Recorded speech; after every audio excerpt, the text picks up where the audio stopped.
Eckman and Ebony Wade. Thank you. Go ahead. Merci au discours du président. On voudrait maintenant inviter les délégués de Civil Rights Defenders from Sweden. Please go ahead and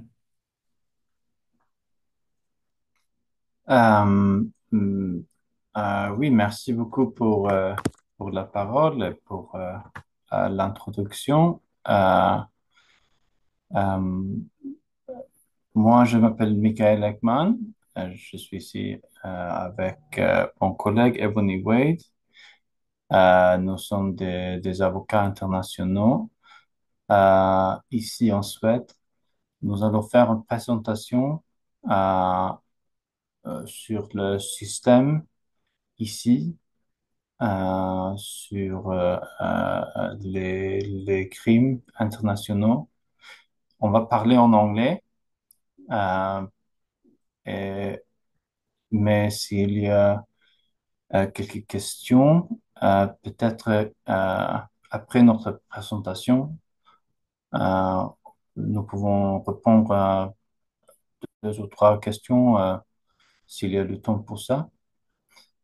Euh, et bon, euh, j'ai une présentation à montrer aussi. Donc, j'espère que pour les gens qui ne parlent pas beaucoup d'anglais, peut-être avec les images, ça va être un peu plus euh, euh, accessible. Uh, Let me just see if I can share the screen here.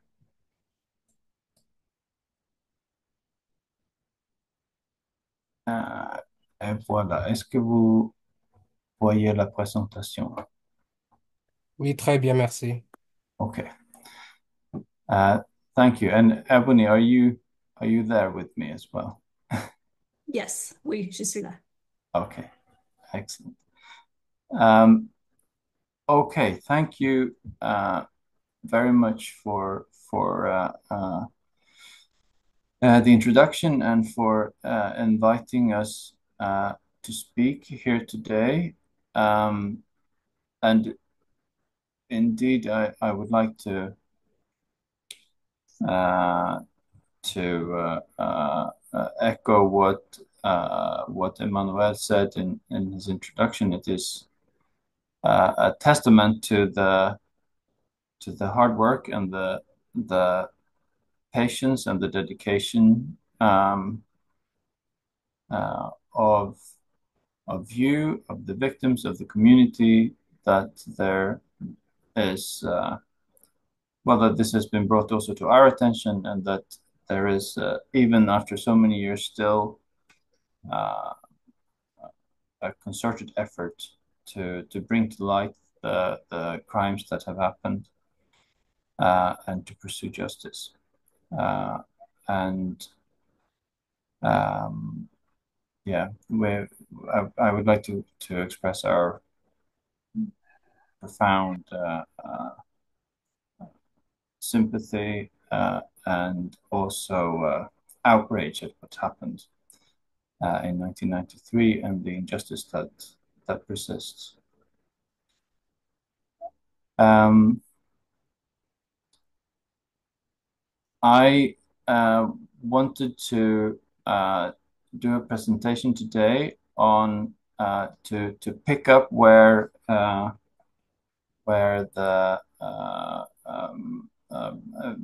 President Lothaire just explained in an excellent way the international framework that is there surrounding these atrocities. We will focus specifically on the rules regarding international crimes, of which, of course, genocide is one of the absolute gravest. And also, our aim is to use Sweden because the commemoration today was hosted here in Sweden, and this is where we operate. We were invited to use Sweden as an example of where action can be taken when it has failed in the international level as well as domestically in the country where the crimes were originally committed. I will give a little background to the international legal side and the legal basis for how also other states can act where the international community has not. And then Ebony Wade will give you more of a specific introduction to the process here in Sweden and the support that is available to witnesses. And then I will conclude with talking a little bit about what can be done. But before we get into that, Ebony, maybe we should introduce ourselves. I am a senior legal advisor at Civil Rights Defenders.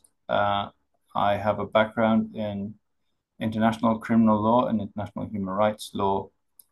And I have also worked many years with supporting lawyers and prosecutors and judges in countries that have suffered from conflict or that are very unstable. Ebony, do you want to? Oui, bonjour, bonsoir à tous. Hello, everyone. My name is Ebony Wade. I'm also a lawyer at Civil Rights Defenders in Stockholm. And like Mikael, I also have a background in international law and have worked with other survivors of grave international crimes. So thank you for inviting us to your meeting here today. And also to introduce Civil Rights Defenders so that you know who we are, who are speaking. So we are an organization which works to support people who defend human rights. And oh, hang on, I'm confused now. Am I sharing the slide still? Can you see the slide? Okay, good. It looks strange on my computer. Yes, so we work to support people who defend human rights. We are there in 50 countries around the world, including East Africa, but we don't have any operations inside Burundi. We also support victims and communities who have suffered from very serious human rights violations in their pursuit of the right to justice and redress. And it is in that respect that we were invited by Siri Mosso to come and speak today. Civil rights defenders can assist organizations that we work with to help them provide information to international or domestic courts or authorities and request that they open criminal investigations into international crimes that were committed in a certain country. And as you will see, if there's a link between the crime and another country such as Sweden, we can also support victims here in Sweden or elsewhere to report crimes committed outside of Sweden to the Swedish police authorities, war crimes unit. So moving on to the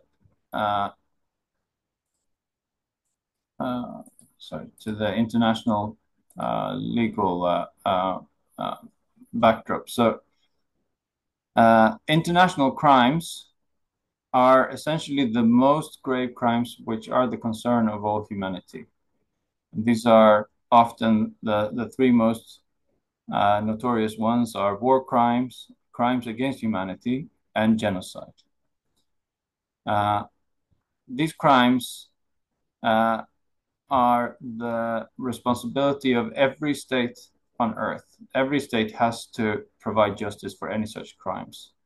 And this means that the perpetrators of any such crime are the responsibility of the state where the crime happened. So as we are talking about Burundi, this means that Burundi is the first state with responsibility to bring the perpetrators to justice. But as we have seen, it is not happening, and we have heard already today why. So when this is not possible, such as if the authorities of the country itself were involved in committing the crime, perpetrators may sometimes be brought to justice outside of that country. And the most famous way to do this is through international courts. If the country in which the crime was committed has ratified the Rome Statute of the International Criminal Court, that court can sometimes try and convict people of genocide or other international crimes. It is also possible if the UN Security Council refers the situation. And so it is extremely important that these efforts that we have heard about to raise this issue with the UN Security Council. But once it gets there, it is political, and so it is often not moving. The Security Council can also create specific tribunals where, if the International Criminal Court is not available. This was, of course, done when they created the International Criminal Tribunal for Rwanda.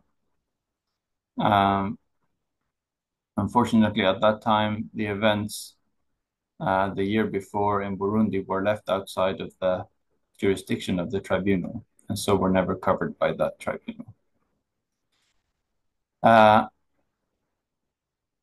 When it's not possible to prosecute crimes in the country where they're committed or in these international courts, sometimes you can bring a person to justice in another country, in the national courts of another country.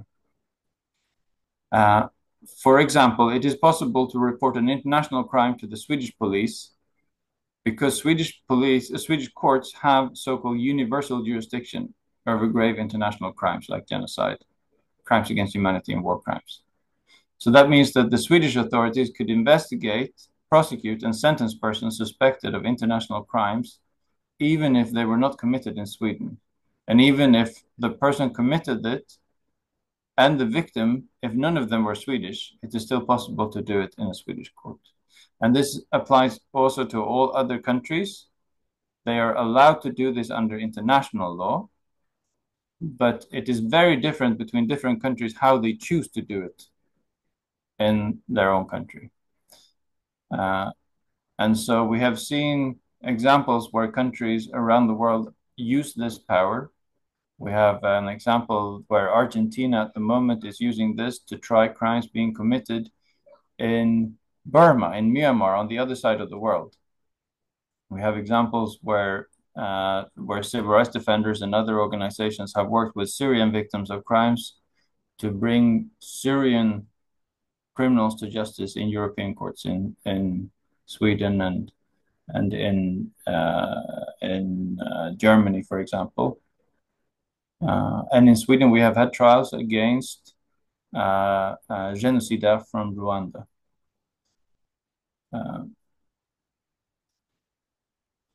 So this is really the option that we want to focus on today, since the international option has not been fruitful and Burundi is not a viable path for trials. So let's, if I can pass to you, Ebony, to talk a little bit about the process in Sweden. Yes, thank you. Et je voudrais dire encore une fois merci de nous avoir invités. Nous sommes honorés d'être ici avec vous. Mais désolé, je parlerai aussi anglais pour la présentation. So thank you again for your time and for the invitation. As Mikael said, I'll speak about the specific process here in Sweden. But as he said, other countries around the world do apply universal jurisdiction and likely have similar processes to the one that I'll describe now. So in Sweden, to report a crime, information about grave international crimes, such as genocide, are reported to the Swedish Police Authority's War Crimes Unit. The police here have a specific unit focusing on investigating war crimes. And the prosecution authority, which prosecutes these cases in court, also has a specific war crimes unit to handle this type of case. So as Mikael said, our organization, Civil Rights Defenders, can support victims here in Sweden to report these types of crimes, even crimes that are committed outside of Sweden, to the war crimes units. For filing the report itself, there's actually no formal requirement for how to do it. There's not a form, and you can actually file a report in the way that you like. We think that it's best to file via email so that it arrives at the police department's email immediately. However, it can be done in many ways through a phone call or even a handwritten letter to the police. And it's important to note that it can also be an anonymous report, so you don't have to include your name if you don't feel comfortable doing so. However, it's important that the war crimes police are able to find this report and use it to investigate. So there are some things that we would like to highlight to make sure that the police register the complaint properly, specific information that should be included. And again, if you're in Sweden and this is something that you would like to do to approach the war crimes police, we're here, Civil Rights Defenders is here to help. You can write to us first and we can give advice if you don't want to share the actual report with us, or we can actually help write the report itself. So what should be included in a police report here? It's important to remember to keep it fairly short, to say that I want to report this crime that happened at this time and place, if possible, to name potential witnesses, or at least to say that there are other people who have witnessed this crime so that the police know. If there's a potential suspect, it's also important to let the police know that, and also how and where to find that suspect. So these are the key bits of information that would allow a police in the war crimes unit to follow up with you. And again, if you're not reporting anonymously, it's important to include your full name and contact details, such as your phone number and email address in the report so that the police can reach you to follow up. Of course, many people feel uncomfortable or even unsafe to send their personal information to the police. So as I said, it's possible to send a report anonymously. However, if you do so, you should explicitly say, please pass this information to the International War Crimes Unit. So that way it can go to the right place. Another thing to note is that if there's already an investigation or a police report that you're aware of, if, for example, if another victim or witness that you know filed a report, you can also include that information in your own report and say that you want the police to add your information to the ongoing investigation. One important thing about security and information sharing to know is that if you provide information to the Swedish authorities here, it's possible that this information could be used in an investigation in another country. For example, if another country is investigating the same incident that you are reporting to the police in Sweden. So in that sense, information can be shared between countries. So the process, if you have been the victim or if you're a witness to a grave international crime and have reported it to the Swedish police, in most cases, you'll be called for an interview with the War Crimes Unit. If you are a plaintiff in the investigation, which means that you're personally injured or a victim, then you're generally entitled to legal counsel. That means that you will be assigned a lawyer by the police to support you through the process, to accompany you to interviews, and to represent you throughout the whole legal process. For the suspect, if the suspect is presently in Sweden, then they also may be summoned for questioning by the police. It's important to note that in some cases, the prosecution can apply for a detention order. For example, if they believe that there's a risk that the suspect will try to flee the country, then they can apply for the suspect to be detained. And this is a decision for the court to make based on the evidence that the prosecution presents. It's also important to note that investigations into grave international crimes, because these crimes are so serious and so complex and are often committed in another country, these are complex investigations and they tend to take a lot of time. So it's important to be prepared that even though you file a report, it may not be investigated and there might not be a trial immediately. If you will be testifying in the trial, if you're a plaintiff or a witness, you'll receive a subpoena, which is an official notice from the court with the specific date and time that you need to appear before the court.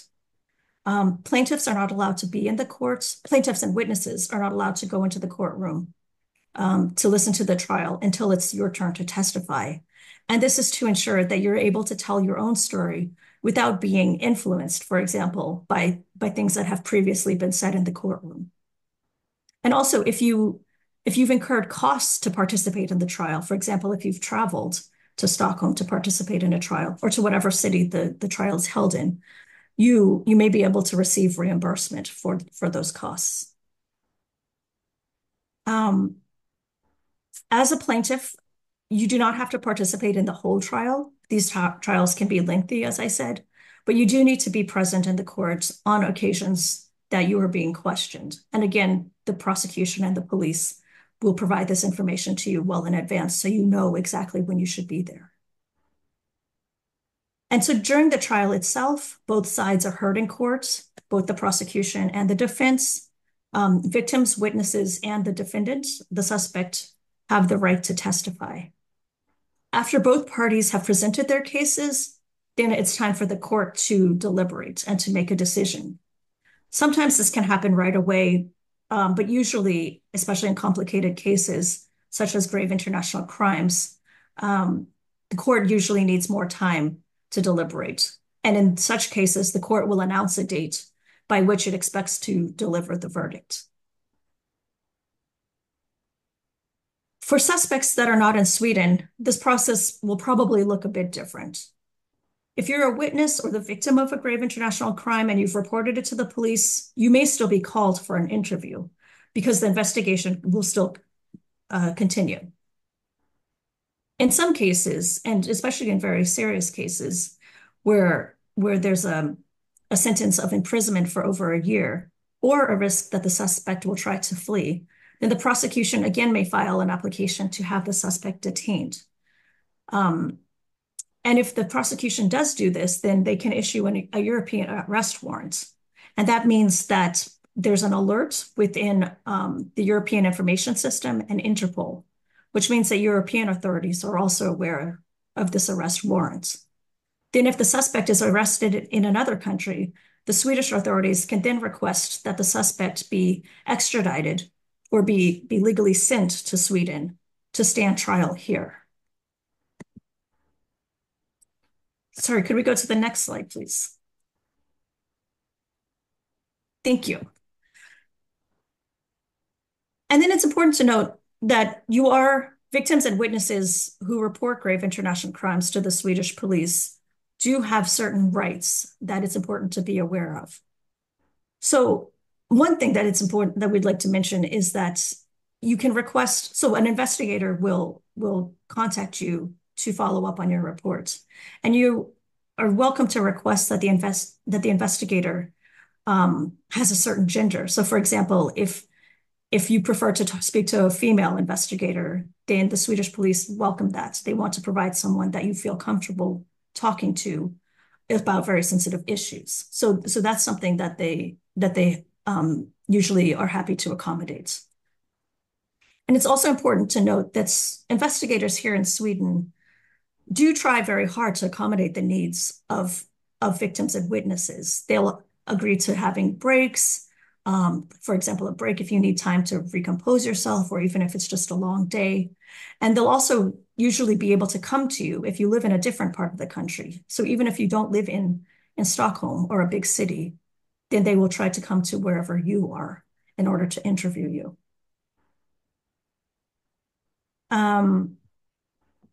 Victims and witnesses have the right to an interpreter during interviews with the police, as well as during the trial itself. So already from the beginning, if you're interviewed, you can ask for an interpreter.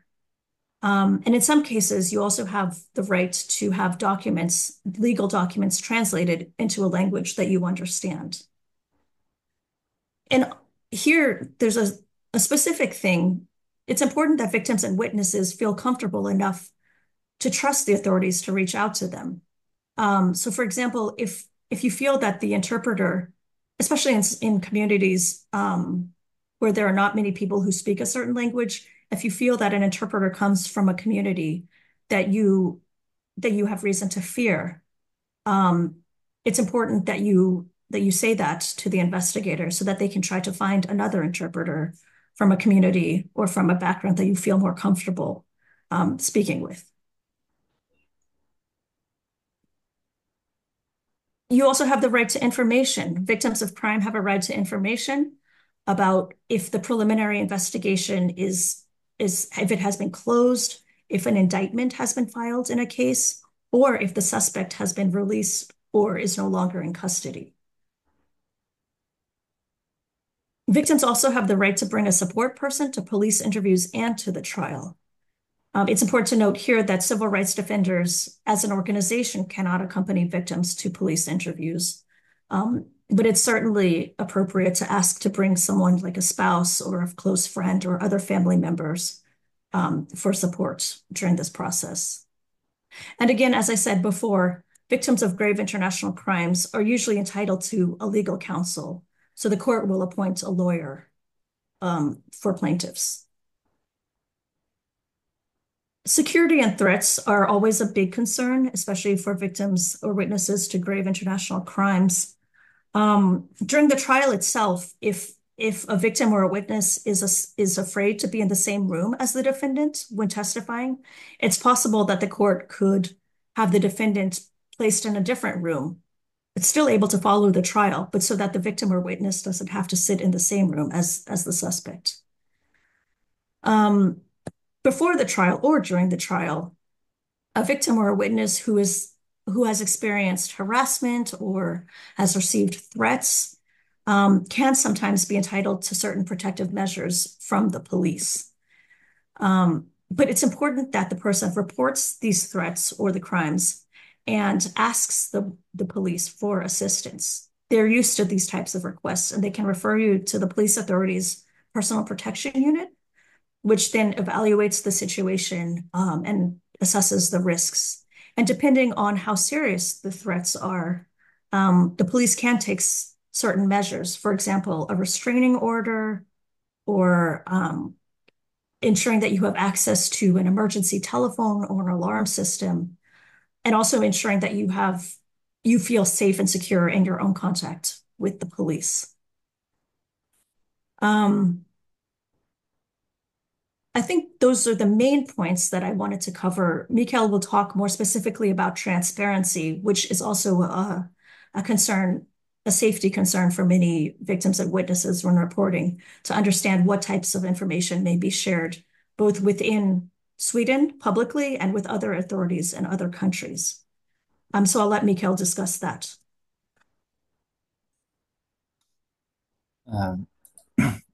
Thank you. Yes, I wanted to speak specifically about this because one of the main concerns for most survivors of crimes who have to appear in court or give information about what they have suffered through or experienced is, of course, safety. And it's a very common question is it possible to be anonymous or to conceal your identity? As Ebony said, it is possible to share information with the police about a crime one has witnessed without revealing your own identity. And the police will typically welcome this because it can help them advance their investigation. But it is not possible for the police or the court to guarantee anonymity through the whole trial. The first process, which Ebony just described to us, is the police investigation. And as long as a case is under investigation, the police will try to keep it completely secret. They will not tell you, they will not tell us, they will not tell the suspected criminal what they are finding in their investigation. They are trying to keep it secret so that they will have a greater chance of success. However, in a court in a democratic country, it's a very, very important principle that anyone who is accused of a crime should know the name of their accuser. And so this is a principle which it is not possible for the court, once the case reaches court, to compromise with in the Swedish law. It is different in some other countries. but that means that the Swedish rules don't provide for anonymity for victims in criminal trials. There is a big debate about this because it creates a lot of fear. And so in politics at the moment, there is a discussion in Sweden if this should be changed, if we should introduce some exceptions. But even if that happens, I would not advise anyone to feel, confident that they will be able to be anonymous, because this principle is very important. I would also say that in the when we are discussing these systemic crimes that have affected the fate of a whole people in the way that the Tutsis have suffered in Burundi, there is also an aspect which is that of uh, uh, recording the events that happened. And then it is important also that the identities of the victims are known and not just that of the perpetrators. So there is a value to the fact that this rule exists, but it is still sensitive, and it is important for everyone to be aware that if the police has identified a known perpetrator and they are about to issue an indictment against this person, that suspect is entitled to all of the information, at least under the Swedish system, so that they can prepare a defense. And they can say, I've never met this person, or we lived in different villages, or whatever the defense may be. What's more, an indictment which is filed in a Swedish court also means that the investigation is made public. So other people can also access the information about witnesses. This is a little bit different. There are some exceptions if there has been sexual violence or children have been affected. Sometimes there are ways to conceal parts of the evidence from the public. But even then, the accused will know who has been the accuser. So, and the reason I'm saying this is that we think it's very important that anyone who takes this step is aware of the potential consequences. With that little caveat, I thought we should have I wanted to talk a little bit about sort of next steps or what can be done. So if we are, or I would say this, there are two ways to approach in French. I'm not able to follow you what you are saying now. Okay. Well, it depends where you are. Some people, like myself, we can't follow you 100%. Sorry. In French. I can't still touch you in order to see to follow your conversation in French. Excusez, vous permettez, can I meet Ekman? mm-hmm. Yes, just the gentleman, Monsieur Mushinga nawe muri ko murabaza turiko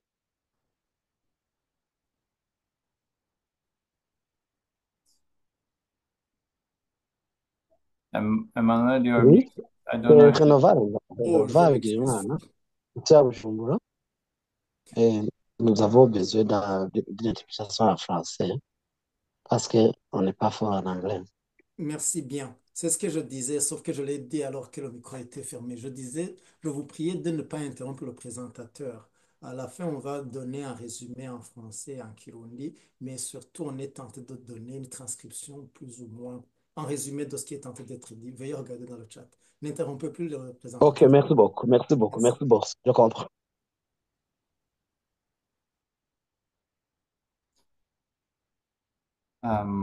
Yes, Vous okay. pouvez continuer. Merci, Emmanuel. Oui, en fait, comme vous avez entendu, je parle français, mais dans mon métier comme avocat, je parle pas français. Donc, pour être précis et pour ne pas donner des informations fausses, nous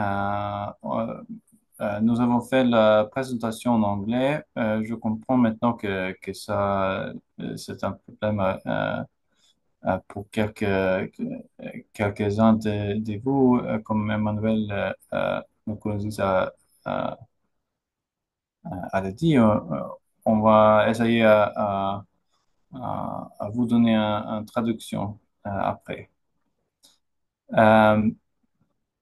What I wanted to say is, and maybe I can try to do this last part both in English and in French.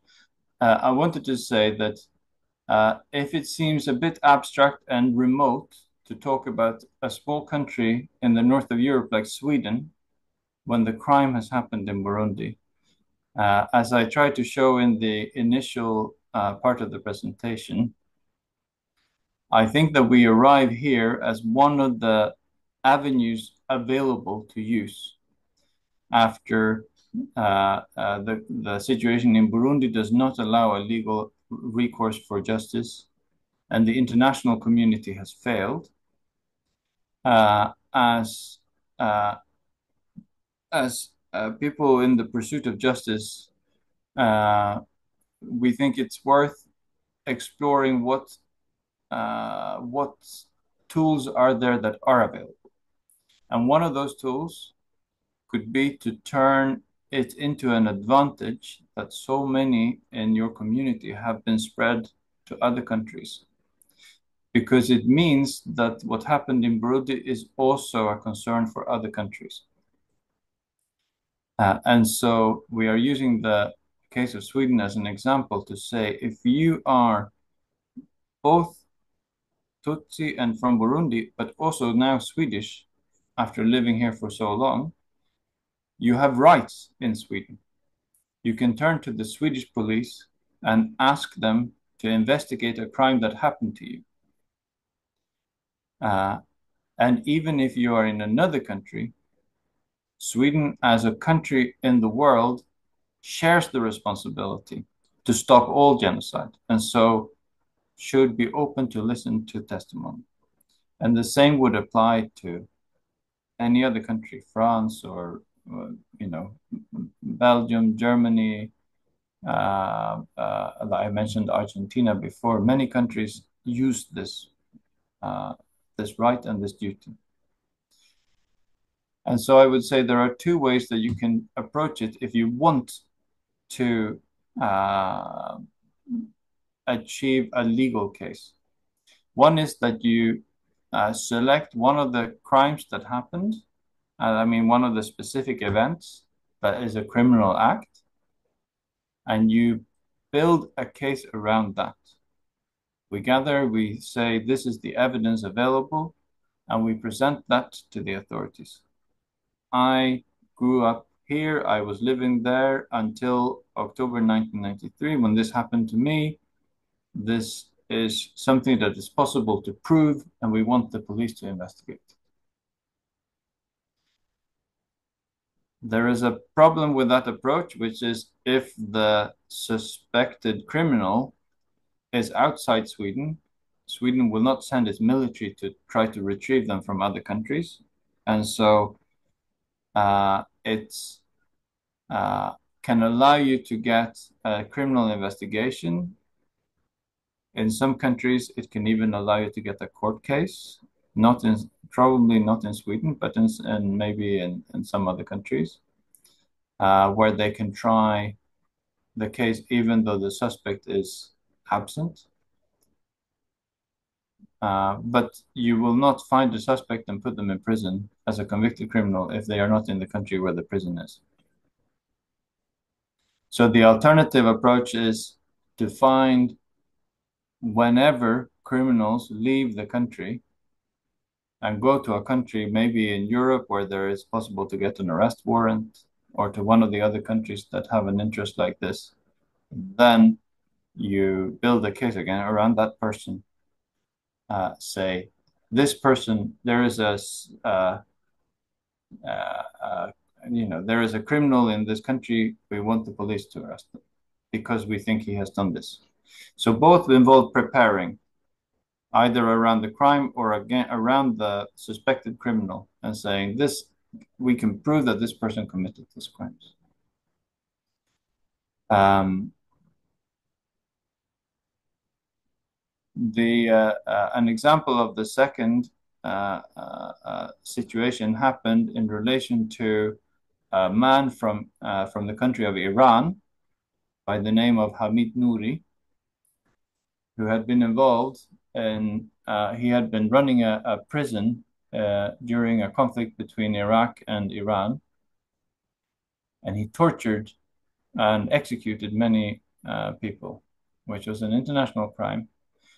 And he was tricked by some people to come to Sweden for a conference. And when he was here, they reported it to the police and he was arrested. So that was starting with the person rather than the crime. On the other hand, it can be worth starting with the crime in the sense that we're talking about the situation which after more than 30 years is still seeking international acknowledgement that what happened was a genocide. And so a court in another country can be useful for reviewing the evidence and making that statement. So you can use courts both to win on the kind of argument or to find someone suspected of a crime and make them face justice. There are more organizations working on this. We cooperate often with other international organizations, but we are also happy to help. So no matter where we are talking about in the world, we are always willing to help see what can be done. I've put the address to our website, Civil Rights Defenders. There you can find the same information that we have presented in Swedish, which I think will help even fewer of you than English, and also in Arabic, which is maybe not so helpful, but maybe we can work together and make it also in French. Also, Sirimoso Sweden, we know them well. We have had much contact with them. So if you reach out to them, they can put you in touch with us. Emmanuel, I don't know if you want me to try to say this in French or how to proceed. Yeah, merci. Peut-être maybe to just get a sip of water or coffee or anything. I would be more than happy to summarize this. Bien, merci. Alors, d'abord, grand merci à Monsieur Ekman et à Madame Wade pour votre présentation. C'est un peu, je ne dirais pas long, parce que c'est tout ce qu'ils viennent de dire, c'est très utile. Alors, c'est un peu difficile de tout résumer. Alors, principalement, c'est que ils ont d'abord se sont présentés, puis ils présentent l'ONG suédois pour lequel ils travaillent, ainsi que leur expérience en matière de droit international.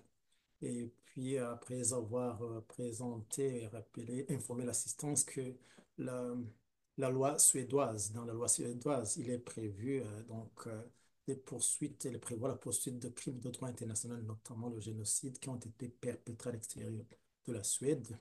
Et soit dit en passant, je ne l'ai pas chronologiquement, je vais juste donner les grands points. Il a également été présenté comment la victime qui se trouve sur le territoire suédois peut présenter sa plainte. Tout d'abord, il y a le côté anonyme que peut-être beaucoup voudraient utiliser, c'est-à-dire on peut se plaindre par une simple lettre manuscrite même. Là, ce n'est plus anonyme, bien sûr, vous la présentez en personne à la police. Vous avez la latitude d'appeler anonymement au téléphone le numéro de la police suédoise, tout comme vous pouvez pour plus de rapidité présenter la plainte par courriel. Alors, la question de l'anonymat, si je puis ainsi dire, n'est pas garantie jusqu'à la fin parce qu'au bout du compte, comme ça se doit, un, l'accusé a droit à toutes les données de l'accusation et deux, dans la loi suédoise, justement, donc ce n'est pas encore garanti, l'anonymat n'est pas garanti jusqu'à la fin. Vous êtes juste anonyme au moment de reporter le crime, mais une fois la procédure entamée, vous allez vous présenter notamment pour compléter les enquêtes, pardon, les accusations. Et bien sûr, ils reconnaissent, nos deux avocats, nos invités reconnaissent que ce débat se poursuit dans la loi suédoise, puisqu'il y a des gens qui demandent protection à rester anonyme. Et malgré cela, quand les crimes, certains crimes impliquent les mineurs, par exemple, les enfants, comme le viol, ou même dans certains cas, au public, on cache certaines formes d'informations qui identifierait la personne qui se plaigne, mais tout reste accessible à l'accusé. Et également, l'autre partie très importante qu'ils ont présentée, c'est le cas, enfin, une fois que la procédure est enclenchée, comment l'accusateur, bon, la victime qui porte plainte, le plaignant, va comparaître, va être invité pour plus d'informations. Si la police trouve que la procédure, la plainte est fondée, donc l'accusé lui aussi est invité, convoqué, on l'interroge. Et puis, à côté de cela, ils nous ont également présenté les possibilités de faire intervenir d'autres pays européens, notamment quand l'accusé, par exemple, tente de se soustraire à la justice suédoise. Là, il y a cette coopération intereuropéenne, mais également la coopération intereuropéenne peut être sollicitée si, par exemple, vous trouvez que dans tel pays, c'est là où votre cas ou bien votre forme d'accusation trouverait la qualification que vous désirez. Vous voudrez bien m'excuser, qu'est-ce que je vais ajouter? Hmm, oui, voilà. Et euh, ils reconnaissent, ils nous informent, mais à juste titre, que ce qu'ils viennent de nous présenter peut paraître à certains égards abstrait, notamment pour les non-juristes, mais également pour ceux qui ne sont habitués qu'à la seule loi burundaise, mais que le plus important est que la Suède, en tant que pays ayant dans ces lois, donc, s'engage à poursuivre les crimes de droit international, dont le génocide. Donc, on fait tout, une fois que vous présentez la plainte, on fait tout pour voir quels sont les outils prévus dans la loi suédoise pour vous aider dans votre recherche de justice. Et ils nous ont si judicieusement rappelé combien la Suède est déjà intervenue pour arrêter et juger même certains des génocidaires du, euh, du Rwanda qui commet le génocide contre les Tutsi du Rwanda. Et au niveau personnel, avant de conclure, je note et je salue le fait que Civil Rights Defenders, par l'intermédiaire de nos deux invités ici, est parvenu et convaincu maintenant que l'État burundais actuel n'est pas fiable pour mener les enquêtes criminelles contre les auteurs de génocide. C'est ainsi que donc euh, on est rendu là où nous sommes. Voilà, j'espère que j'ai rendu l'essentiel.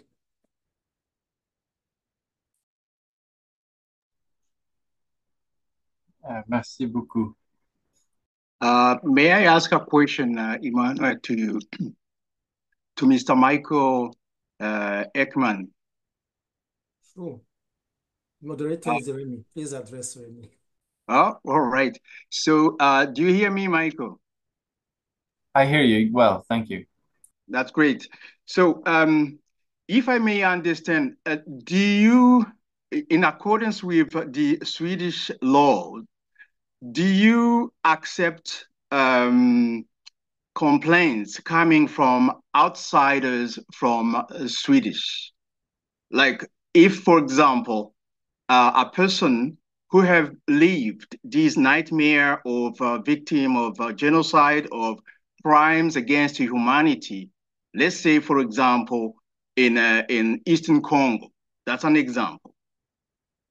Then can this citizen from Eastern Congo come to you and complain, for example, against an authority in Eastern Congo who has instigated or is instigating killings against people? Can the Swedish law accept that? And can this person be represented? Uh, Thank you. So in principle, yes, but there are limitations. So the as I said, the primary responsibility is for each state to deal with crimes in their own territory, which means that it is the Democratic Republic of Congo's responsibility, which, as we know well, is or if we're talking about the crimes in Burundi, it is the responsibility of Burundi rather than Congo. But for these crimes, all states have a responsibility to act, but they don't have the responsibility to be like a police force of the world. And so the Swedish Supreme Court has interpreted this as meaning that there has to be some link to Sweden which makes it relevant to Sweden. And that link does not have to be that any of the people involved were actually Swedish. It can be simply that, like I used the example of this Iranian man, he was simply here, which was enough to make it the business of Sweden. They had a criminal on Swedish territory, so they had to deal with it. We also found victims of the crimes here, which made it even more interesting. They have to prioritize. A lot of bad things happen around the world, and so sometimes it's also a matter of finding persuasive evidence that there are really victims here. Hello, my son just walked into the room. Hey, Fredrik, kan jag komma till dig snart? Du får gå den vägen. Okay, I'm sorry. A bit of chaos happened here as well.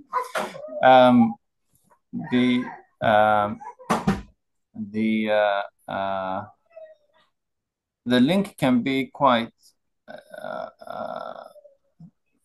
thin, though. It can be, and it also can be possible. So in your example, someone who's simply in another country and the crime happened somewhere else, they would not take it. But if, for example, there were victims of the same crime here, there was already an investigation, then other victims can also join in. So there is a case happening right now that concerns South Sudan, which is being tried by the court in Stockholm, where a Swedish oil company called Lundin Oil, before South Sudan was independent, and so in what was then the southern parts of Sudan, they wanted to explore oil finds there. They cut a deal with the government, or this is the accusation, in Khartoum, to clear out the areas of the groups who were living there at the time, the population, the newer population in that area. And so they are accused now of helping the Sudanese government commit war crimes. In that trial, the victims are not Swedish. It is and the criminals, the original criminals were the soldiers who were also not Swedish. But because there was this company involved, victims from South Sudan are coming to Sweden to the court to present their case. I hope that answered the question.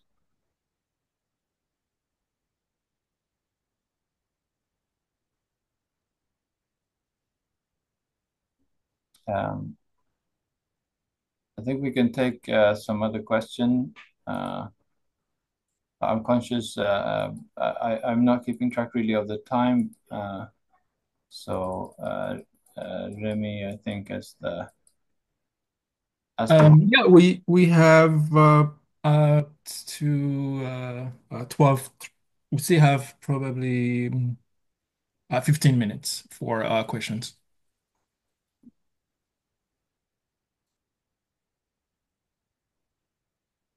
Monsieur le modérateur, Mr. Moderator, Master Ceremony, il y a des questions qui ont été adressées à nos deux invités ici. C'est sur le chat. Yeah, yeah, I was going to mention the last one I see here.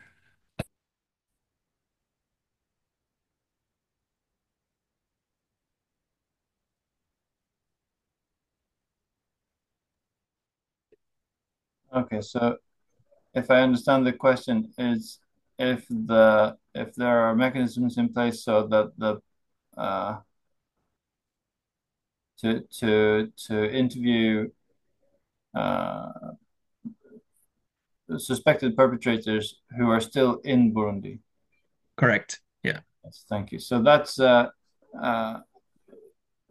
mean, basically that is not possible. It is the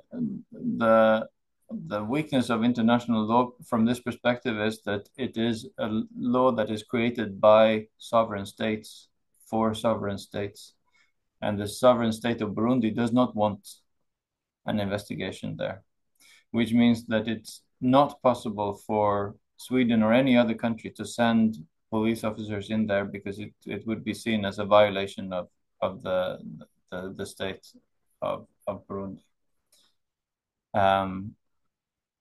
So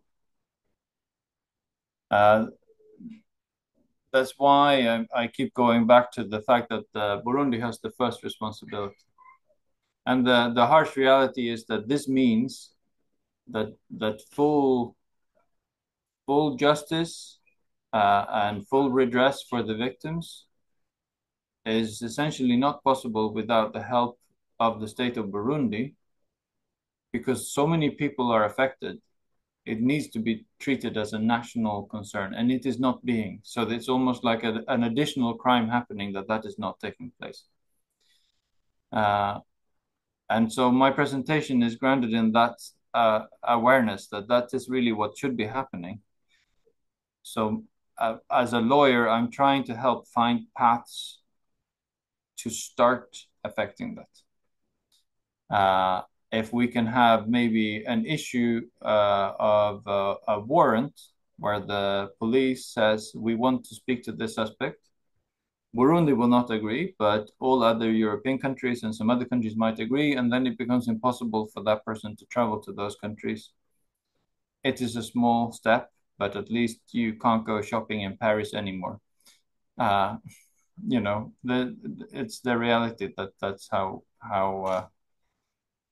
you can still make a change, but you can't maybe with this only step achieve the full change that you want.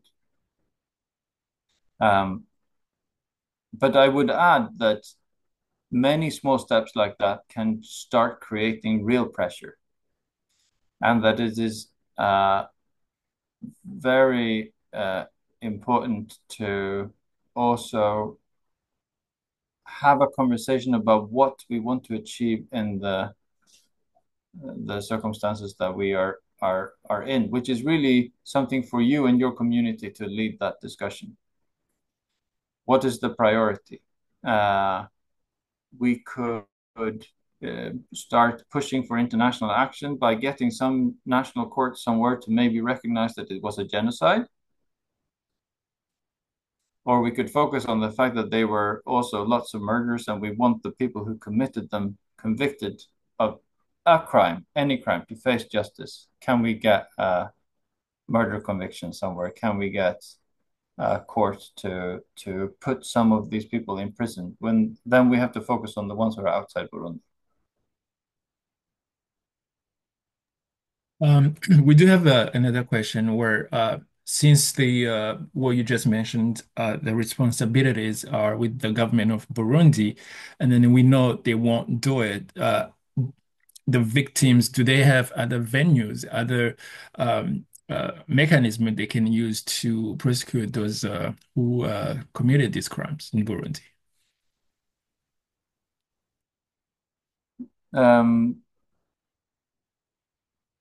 Yeah, so the two clearest paths that I could see would be, on the one hand, to try and push politically for an international court to be created or to be given the task to deal with this, because the Burundi courts will not. I think in the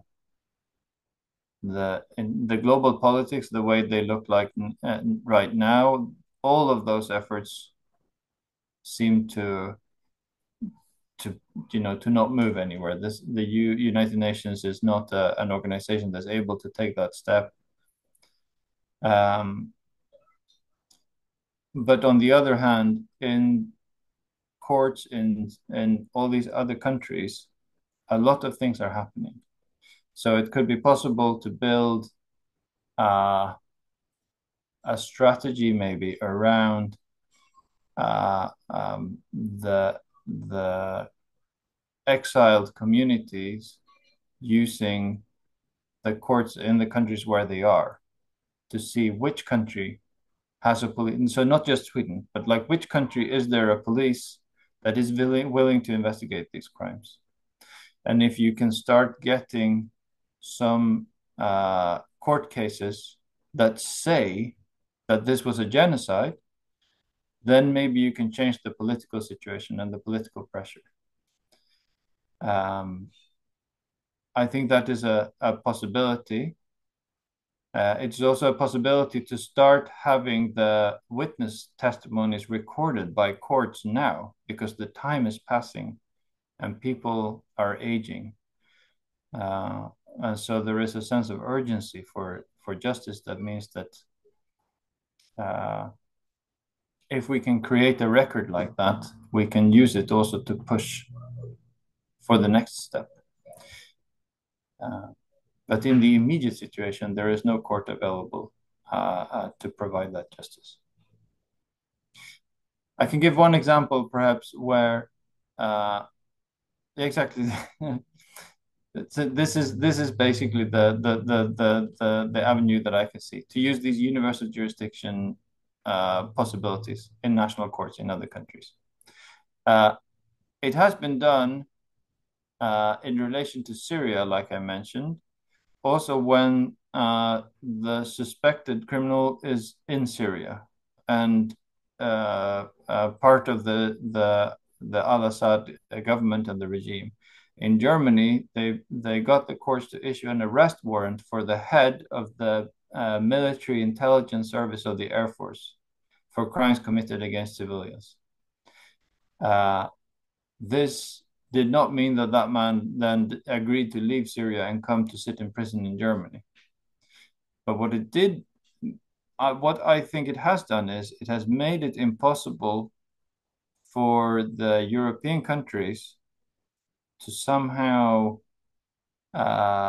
make agreements with Assad and his government, because the victims were able to show in court and prove that they are criminals. They are just not facing justice.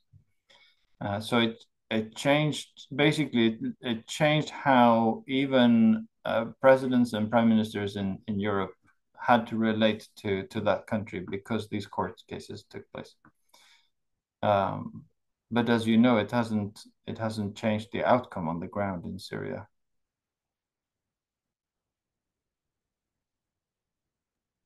Thank you. We still have time for one more question.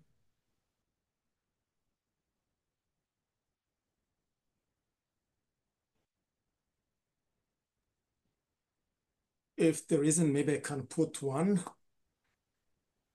Can I? Please. Yes, you can. Perfect. OK. Je vais la poser d'abord en kirundi et en français pour le bénéfice de mes compatriotes, et puis je vous reviens. Nifuza kumubaza kubera murabona ko bafise experience ndende muri ibi bintu, nagomba numve ko hari igihugu barigera bafasha canke twumve ingene bategekanya kudufasha twebwe abarundi twitwarira abantu aribo bari ku butegetsi, kuko tudahendanye ico nico kibazo nyamukuru, nayo ubundi amategeko aranditse kandi aratomoye. Bon, pas besoin de dire cela en français, le gros de mes compatriotes comprennent la langue que je viens d'utiliser. So, to Mikael Eckman and Ebony Wade, my question is, if from your experience, doesn't have to be your own experience that you are viewing, if civil rights defenders has ever assisted people seeking justice for victims of perpetrators who are in office, or at least who are still in power.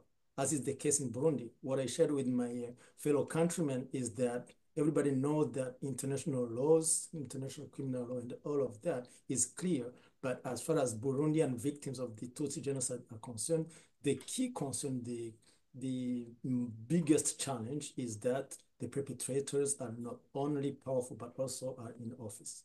Thank you. Thank you. So we are actually involved in one case which regards Syria. It is not here in Sweden, the one I am thinking about, but in France, there is a case right now where victims of chemical attacks against the civilian population have presented evidence to the French prosecutors in the French court that this took place at the instruction of the government and all the way up to the top to President Bashar al-Assad. This is, of course, an extremely politically sensitive case. We have been involved in supporting that. We are a civil party to that case under French law. And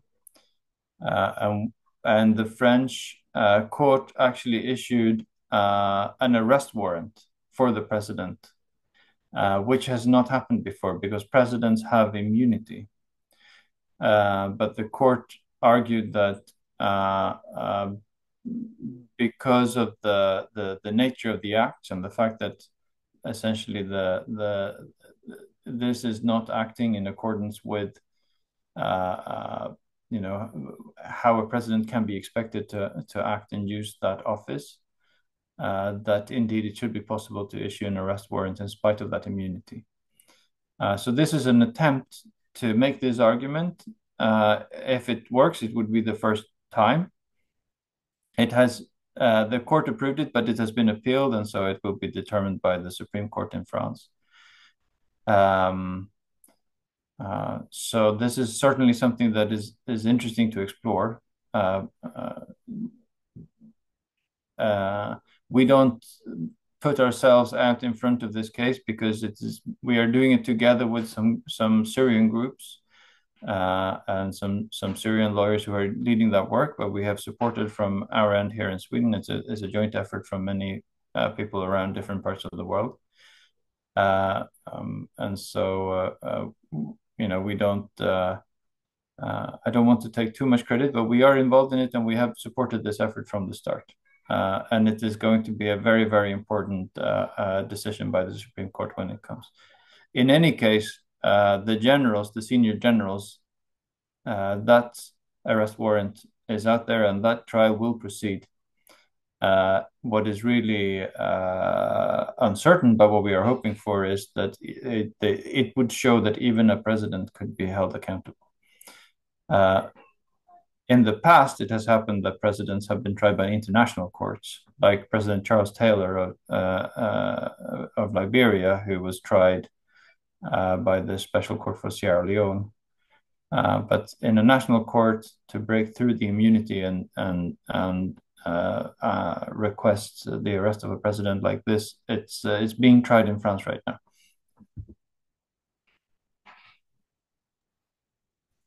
Thank you. Thanks a lot.